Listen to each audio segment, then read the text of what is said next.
If I had one naive wish, I mean, like if a fairy godmother or something came down and said, you have one wish. You know what the wish I'd make? And I'm not kidding about this. I wish I could go back in time and tap myself on the shoulder when I was about 20, and I would tell myself to think more strategically about my life. Yeah. Let me explain. See, when you're young, you're thinking to yourself that you should, live each day as it comes. Live as if there's no tomorrow. You've heard that expression, right? It's just fucking facile and pathetic. Live as if there's no tomorrow. What a bunch of bullshit. You should be living as if you recognize that there are going to be tomorrows. There are going to be a whole series of tomorrows. And what you want to be doing is that the man you are today should be living to make a good life for the man you will be tomorrow and the next day and the next day after that. Think of it in these terms. Like, say you're standing here today, right? And behind you are a couple of thousand previous versions of who you were. The guy right behind you is the younger version of yourself by a day. And two guys behind you is just the younger version by 2 days, and so on. An endless procession, thousands of clones of you who are just 1 day younger, each of them behind you. And of course, ahead of you are all these thousands of guys that you will be. There's a man standing right in front of you, and he's you, only 1 day older. And after that, there's another guy who's 2 days older, and another guy who's 3 days older, and so on forward. An endless row. And you're just the guy right here. A couple of thousand behind you. I mean, you're 20, it's 30. Let's make the math easy. 30, and there's like 365 days. So what? You're 30 years old, and I guess it would be like 10,000 versions of you, 10,000 days behind you. I don't fucking know. I used to be good at math, but anyway, I got old. See, when I was young, I was good at math, and now I'm not, because that's the problem. As you age, you decay, like it or not. Okay? And so what you want to be thinking is that you have to take care of that guy way out ahead of you. That guy who's 80.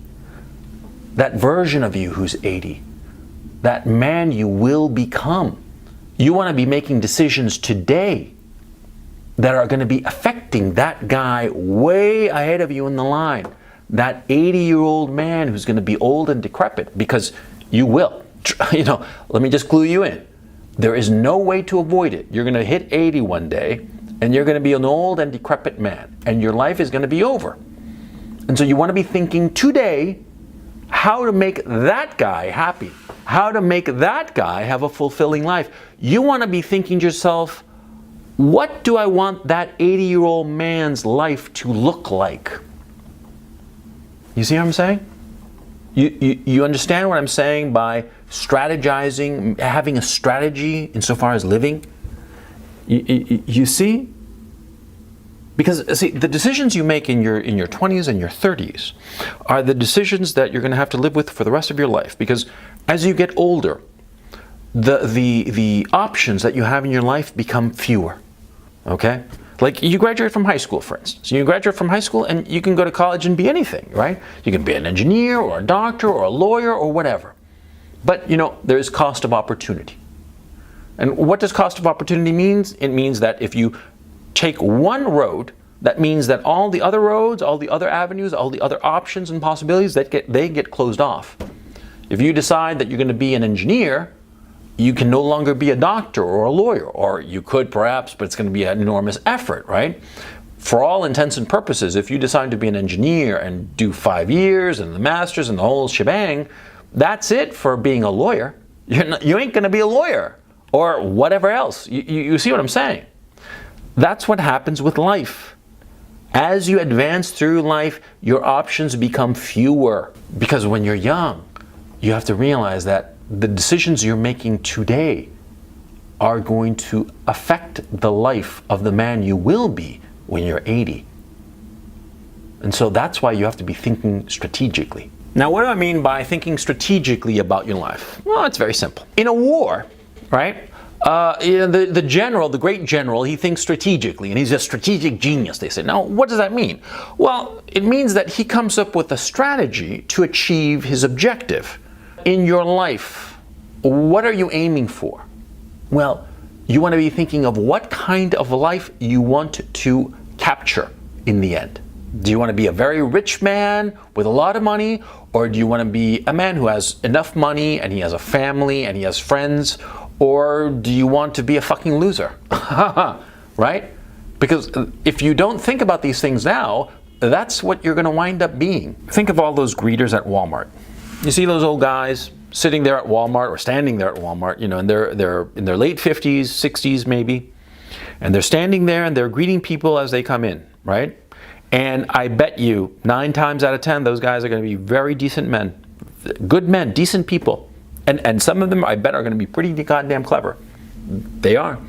And you're going to ask yourself, well, how the hell did they wind up, you know, being a greeter at Walmart? I mean, they're fucking 60 years old, and they're a greeter at Walmart. How did this happen? You talk to one of those guys, and they'll tell you. They made bad decisions when they were young. That's how they ended up being greeters at Walmart. I did a video last year. You can find it right here. It's called How to Budget Your Life. And in it, I literally set up a spreadsheet. You know, each column was a different aspect of your life, and each row was a different decade of your life. And you should check it out. It's a long video. It's about almost an hour, I think. But the point is very valid. You want to be budgeting your life. You want to be strategizing about your life. You want to be thinking of where you want to end up. And that's the whole purpose of How to Budget Your Life, that particular video. And that's the purpose of this conversation that we're having, is that for you to, you know, wake up and realize that the decisions you are making now as a young man will affect you. And there's a grace period in your 20s.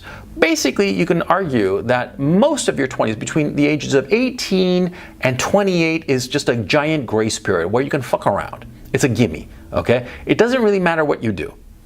And a lot of people think that, oh, if they go to the right school, the Ivy League college and all the rest of it, then they got it made for the rest of their life. No. I'm here to tell you right now, you can go to an Ivy League school and with all the trimmings, and you still wind up like a fucking zero. How do I know this? Because I went to an Ivy League school and I saw a lot of fuckers end up as fucking zeros, right? So I know where I speak. Your 20s are gimmies, okay? But once you hit 27, 29, 31, you better fucking be on track. Because like I said, your options begin to narrow. And so you want to be thinking of where you want to be. And once you figure out where you want to be as an old man, as a man of 50, 60, 70, then you work your way back. See, it's just like when you go someplace you've never been to before in your car. You look at the map and you work your way, well, this is where I want to go, and this is where I am today. And so you figure out all the streets that you have to get to in order to get to your destination, right? Right, that's how it works. Same thing. When you're strategizing about your life, you got to be thinking, where do I want to end up? And then you work your way backwards, okay? Say you're thinking to yourself, you want to be a man of 50, 60, and you want to be well off enough, you want to have a few kids, you want to have a good woman, and so you start working backwards and saying, well, how do I get the money for that? When is the right moment to get married to have the kids, right? Is it better for me to get married first or make money first? I personally think it's better to make the money first, but that's another conversation. But you see what I'm saying? You figure out where you want to end up, and then you work your way back. You check out all the streets that you have to go down, all the avenues and all the turns you have to make, you know, what freeway you have to get onto from where you're starting from in order to get to your destination. Because like I said, you know, your life is a car. You're driving your car. And you have to figure out where you're going. You got to know where you're going. And you got to know where you're going, especially because, see, along the way, there will be obstacles. There are going to be a whole lot of obstacles and roadblocks and bumpy roads and all the rest of it. If you know where you're going, when you hit an obstacle, you'll go around it. If you don't know where you're going, if you're just going at random and just, like I said, living like there's no tomorrow. If you're living like there's no tomorrow, you hit an obstacle and you're going to wind up going the wrong fucking way. Yeah, because you're not going to be thinking of where you want to end up. You're just living for that moment. You're living as if there's no tomorrow. But there are an endless number of tomorrows. And so if you know where you're going, you hit a roadblock, you hit an obstacle, you hit a bumpy road, and you're going to know that you just have to, grind it out and get through this bumpy road, or you hit an obstacle and you're going to know that you have to go around it, but you're going to know which direction to continue to go because you have a final destination in mind. And that's the thing. That's the thing I want to, put in your head. That's so fucking important. Always know what you want your life to look like when you hit 60. I got lucky. I got supremely lucky. And here I am at 50 and my life is pretty much set. And it wasn't because I was so fucking wise.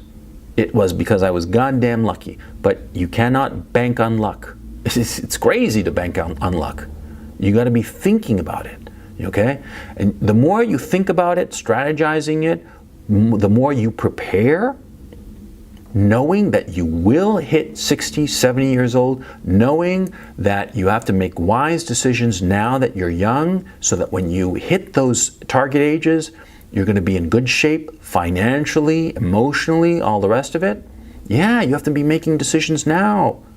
I mean, like now, for instance, I bet you're like working out of the gym because you want to be in good shape, and you want to have a good, heart or lungs or liver, all the rest of it. You're not smoking and all the rest of it, precisely so that, you get to your old age and you're in good health, right? Of course you're doing that. But it's not just your fucking health, it's everything else. The money situation, the people in your life, everything. Don't put it off. Don't blow it off. Don't be blind. Don't allow yourself to be so irresponsible. It's all good and fine to blow off the internet bill and forget to pay it, and they cut off your internet and you got to call up and have them turn it back on. That's all good and fine because it's trivial. But this shit is real. You got to think to yourself. And always keep in mind, man, do you want to end up a greeter at a Walmart? Huh? Seriously? Is that what you want? Or do you want to, give that old guy who you will become, do you want to give that old guy a decent life? Because that old guy's life, that old man whom you will become, well, his destiny is in your hands. So fucking choose wisely. And don't be foolish like I was. Because I was fool enough to let luck guide me. And it was just luck that I ended up okay. Only luck. And that's why I wish I could go back in time and tell my younger self. Because, I look back on it, man, and I say to myself, supreme luck got me to where I am. And that's just fucking unnerving.